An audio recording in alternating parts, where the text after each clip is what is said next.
Good morning students. आज हम फिर आगे क्लास को बढ़ाते हैं और सार्वत्रिक गुरुत्वाकर्षण वाले चैप्टर में हम आज एक नई हेडिंग पढ़ेंगे जिसका नाम है गुरुत्वीय क्षेत्र की तीव्रता। गुरुत्वीय क्षेत्र की तीव्रता से पहले हमें दो पॉइंटों को समझना पड़ेगा। उसमें सबसे पहला पॉइंट आता है गुरुत्वाकर्षण बल। भौतिक जगत या ब्रह्मांड में या विश्व में आप ठोस द्रव गैस में भी पढ़ चुके हैं कि एक कण दूसरे कण को प्रबल आकर्षण बल से आकर्षित करता है। या हम ये कह सकते हैं कि विश्व या भौतिक जगत में एक कण दूसरे कण को आकर्षित करता है, उसी को हम गुरुत्वाकर्षण बल कहते हैं।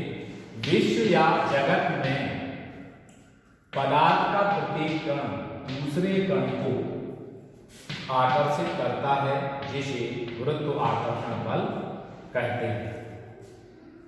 आगे इसके बाद आपको गुरुत्वीय क्षेत्र की परिभाषा पढ़नी है। तो इसमें ये कण इस पर आकर्षण बल आरोपित कर रहा है या गुरुत्वाकर्षण बल लगा रहा है। तो इस कण का ये पूरा यहां से लेकर के इतना पूरा क्या कहलाए? क्षेत्र कहलाए। तो जब कोई कण दूसरे कण पर जितने क्षेत्र में गुरुत्वीय बल का अनुभव करता है या आकर्षित करता, गुरुत्वीय बल से आकर्षित करता है, तो उसे उस पूरे क्षेत्र को ही हम क्या कहते हैं? गुरुत्वीय क्षेत्र कहते हैं। परिभाषा देखते हैं। किसी कण के परितः वह स्थान जिसमें उस कण के परितः वह स्थान जिसमें उस कण के गुरुत्वीय बल का अनुभव किया जा सके, उस कण का गुरुत्वीय क्षेत्र कहते हैं। फिर से देखिए, हम किसी कण के परितः वह स्थान जिसमें उस कण के परितः वह स्थान जिसमें उस कण के गुरुत्वाकर्षण बल का अनुभव किया जा सके, उस कण का गुरुत्वीय क्षेत्र कहते हैं। इसके बाद अब इसकी परिभाषा आएगी गुरुत्वीय क्षेत्र की। जैसे ये आपका m द्रव्यमान का कण और m द्रव्यमान के कण पर यहां से यहां तक हम इस कण को ले जाते हैं, तो जो बल कार्य करता है इस द्रव्यमान वाले कण पर, जो बल कार्य करता है, उसे ही हम क्या कहते हैं? गुरुत्वीय क्षेत्र की तीव्रता कहते हैं। तो परिभाषा ये बनती है कि गुरुत्वीय क्षेत्र के किसी बिंदु पर रखे एकांक द्रव्यमान के पिंड पर लगने वाले गुरुत्वाकर्षण बल को ही गुरुत्वीय क्षेत्र की तीव्रता कहते हैं। गुरुत्वीय क्षेत्र में किसी बिंदु पर रखे एकांक द्रव्यमान पर जितना बल कार्य करता है, उसे उस बिंदु पर गुरुत्वीय क्षेत्र की तीव्रता अथवा गुरुत्वीय बल क्षेत्र कहते हैं। इसकी आप लोग स्क्रीनशॉट ले लीजिए और इसको नोट कर लेना है। आगे हम इसको और समझते हैं।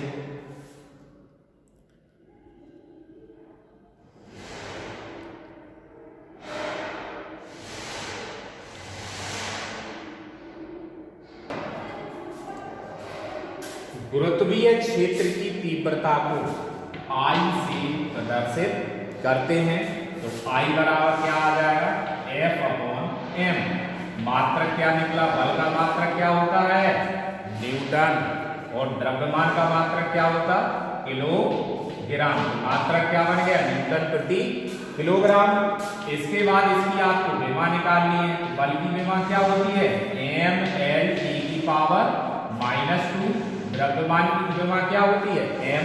यहाँ m से m कैंसिल हो जाएगा, तो विमा निकल के क्या आ गई आपकी? L/2। अब इसका आप सदिश रूप देख लीजिए।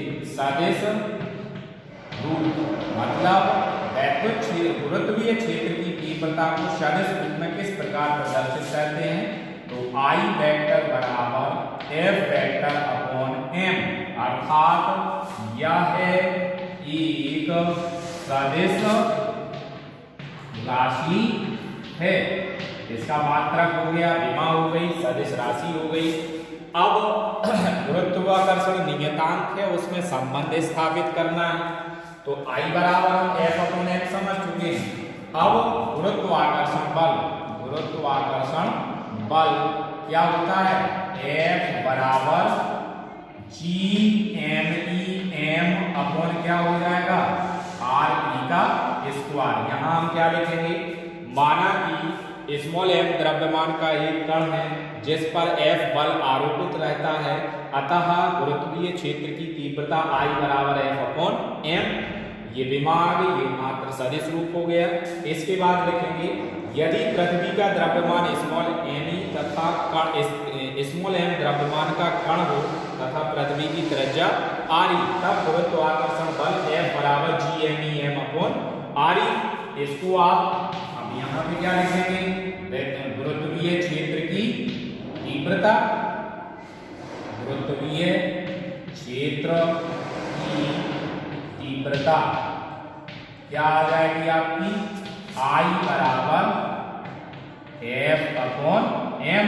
अब यहीं से आप क्या करेंगे, इसमें ये F का मान उठा करके यहाँ रख देंगे, तो I बराबर G M E M upon R E into M. ये M से M कर गया, तो I बराबर क्या आ गया, G M E M upon R E का स्क्वायर।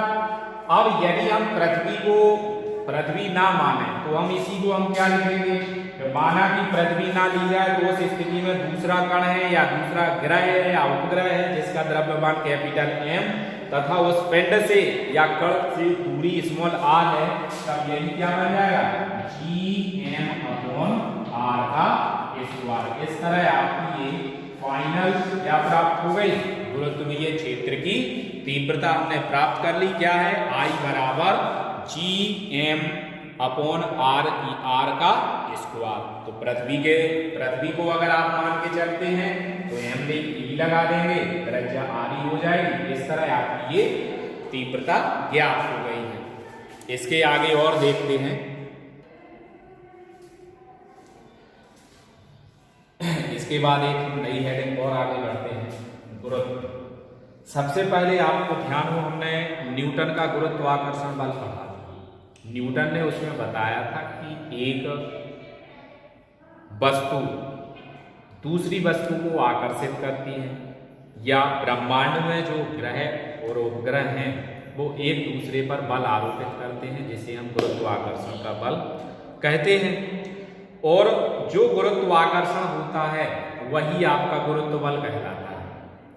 एक पिंड दूसरे पिंड पर जो गुरुत्व आकर्षण बल आरोपित करता है उसी को उन्होंने क्या कहा था, गुरुत्व बल कहा था।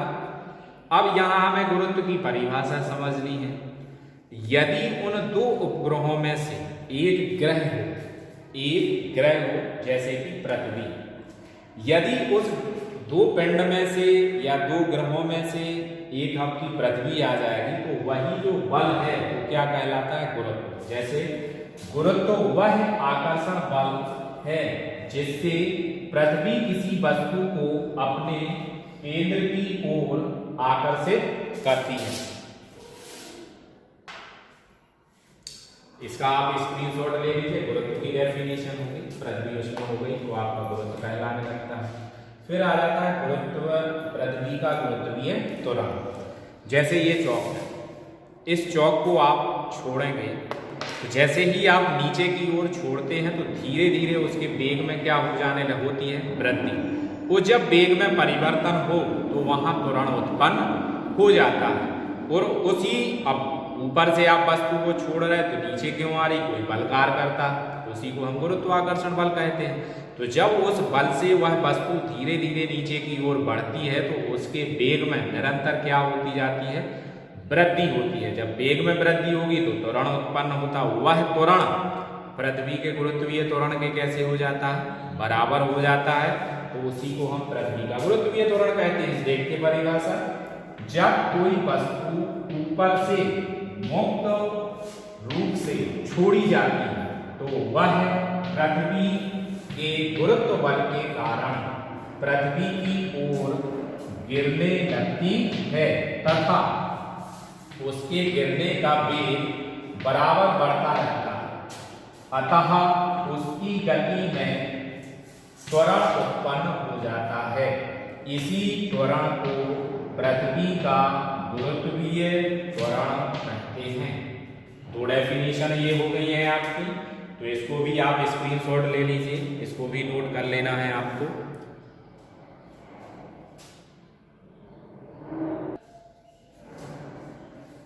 इसमें अब हम आगे नई हेडिंग और पढ़ते हैं। सार्वत्रिक गुरुत्वाकर्षण का ही चैप्टर है, उसी में नई हेडिंग है पृथ्वी के गुरुत्वीय त्वरण स्मॉल जी तथा गुरुत्व आकर्षण नियतांक कैपिटल जी में संबंध। इसको आप पीछे सभी सूत्र पढ़ चुके हैं, उन्हीं को उठा करके इक्वल करना है। जैसे गुरुत्वाकर्षण बल पढ़ चुके हैं आप, F बराबर GMEM अपॉन RE का स्क्वायर। गुरुत्वीय बल पढ़ चुके हैं जिसको हम वस्तु का भार भी कहते हैं, F बराबर mg। यदि वस्तु का द्रव्यमान स्मॉल m हो तथा उस पर गुरुत्वीय त्वरण स्मॉल g कार्य करता है तो वस्तु का भार F बराबर या W बराबर mg हो जाता है। दोनों को इक्वल कर देंगे, दोनों में रिलेशन आ जाएगा। लेकिन उसमें जो भौतिक राशियां ली गई हैं उनके बारे में हमें लिखना है। जैसे माना पृथ्वी का द्रव्यमान me व त्रिज्या RE है तथा कोई वस्तु जिसका द्रव्यमान स्मॉल m है पृथ्वी तल अथवा उससे कुछ ऊंचाई पर स्थित है। पृथ्वी की त्रिज्या के सापेक्ष पृथ्वी तल से वस्तु की दूरी उपेक्षणीय है, क्योंकि आपको पता है RE बराबर होता है 6400 किलोमीटर। अब वस्तु को आप 100 मीटर रखेंगे या 200 मीटर रखेंगे तो इसकी अपेक्षा ये कई गुना अधिक है। अतः हम ये वस्तु की ऊंचाई को उपेक्षणीय मानते हैं। उपेक्षणीय मान लिया। अब जो वस्तु की केंद्र से जो पृथ्वी की केंद्र से त्रिज्या है वही उसकी दूरी के बराबर हो जाता है। अतः उस वस्तु गुरुत्वाकर्षण के नियम अनुसार पृथ्वी द्वारा वस्तु पर लगाया गया आकर्षण बल क्या लिख देंगे? आकर्षण बल क्या आ जाएगा? F बराबर GMEM अपॉन RE का स्क्वायर। ये प्राप्त कर लिया हमने। समीकरण नंबर इसको क्या लिख देंगे? 1। अब आप इस बल गुरुत्व बल के कारण, तो इसको अभी हम भाषा लिख ले रहे हैं।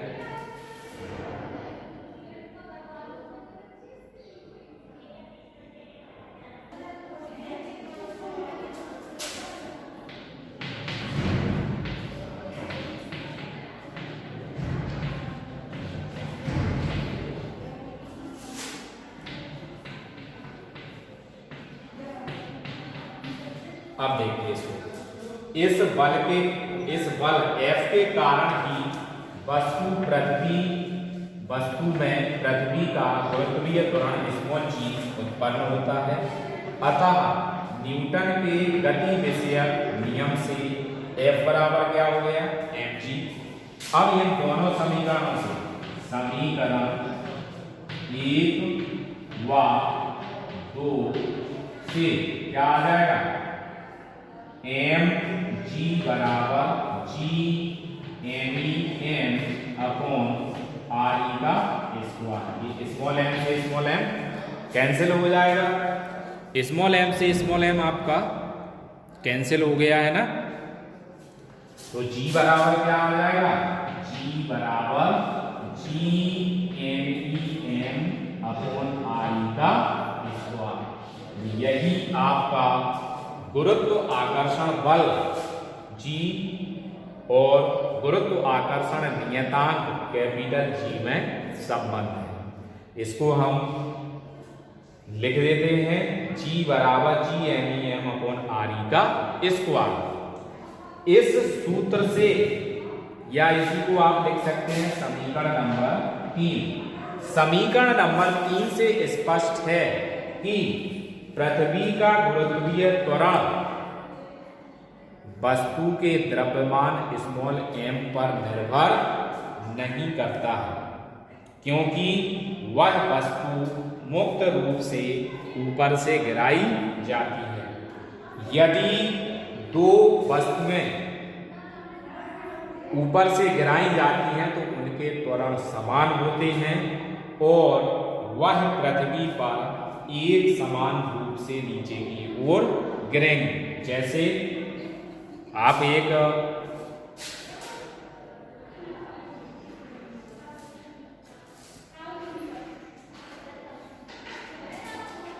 जैसे ये एग्जाम्पल में ले सकते हैं, हम दोनों हैं तो आप देखेंगे यहाँ से हम दोनों स्थितियों में दोनों को छोड़ रहे हैं, बराबर स्थितियों में रखी, बराबर ये देखिए आप बराबर में छोड़ रहे हैं।